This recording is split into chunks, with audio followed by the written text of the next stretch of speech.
तो hello guys मु आ गोटे वीडियो रे पुणी आले आसी गोटे मेला तो मु आसी पहुंचे जेटा लंगळेश्वर रे जो मेला हुए से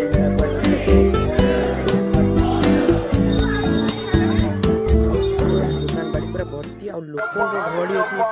आसले आपन जानि पारे बहुत ही गहड़ी आ एठी हरेक माल 10 टका पाखु आरंभ करी 5 टका 3 टका 2 टका पर्यंत जिनस आपन पाइबे ए मेला रे बहुत ही बढ़िया मेला तो आपण माने जदि आसिया पई चाहबन तो आसंतु मते जाई बुलिया जे पोस्ट सब एठी बटे पोस्ट कॉस्मेटिक घर पई जिनस आचार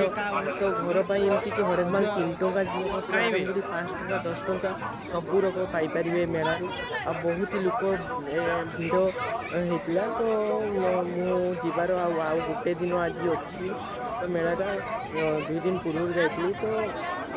देखि पाछे गहली सब बेले तो आपण मैंने जब आसुन लंगळेश्वर बेले लंगळेश्वर मेला बुली जाते तो घर पर बहुत ही सस्तार भल जिनस एपटे हरेक माल 40 टका 30 टका 5 टका 10 टका एमती 3 टका पर्यंत भी जिनस आप देखिपारे केमती लोक गहली होती तो मुझे गहली भितर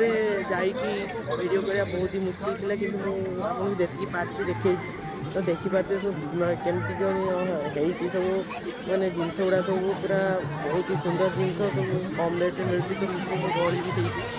हरेक माल 5 टका 3 टका पाखे बसी भिड़ कहीं बसिक जिनस आने बहुत मुश्किल जब आप मैंने आसते संध्या पूर्व आसतु जिनस नहीं फांकार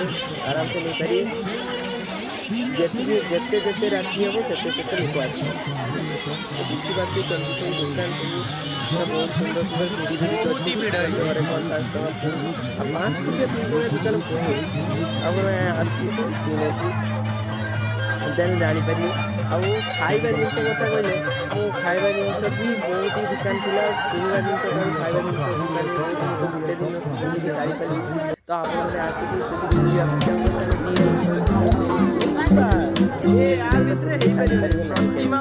कारण एत ही बड़ मेला देखिए यहाँ चाल घर भितर बासन करते सिस्टम एटा मंदिर पाखे पूरा जिलापी देख बहुत ही सुंदर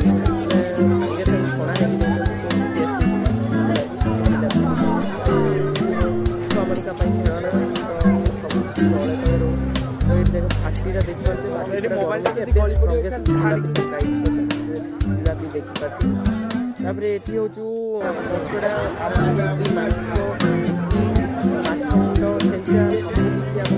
मात्र 50 टका आप नहीं आसतु मांस मुड़ी खाईपारे मांस मुठी भी खाईपारे 50 टका तो मांस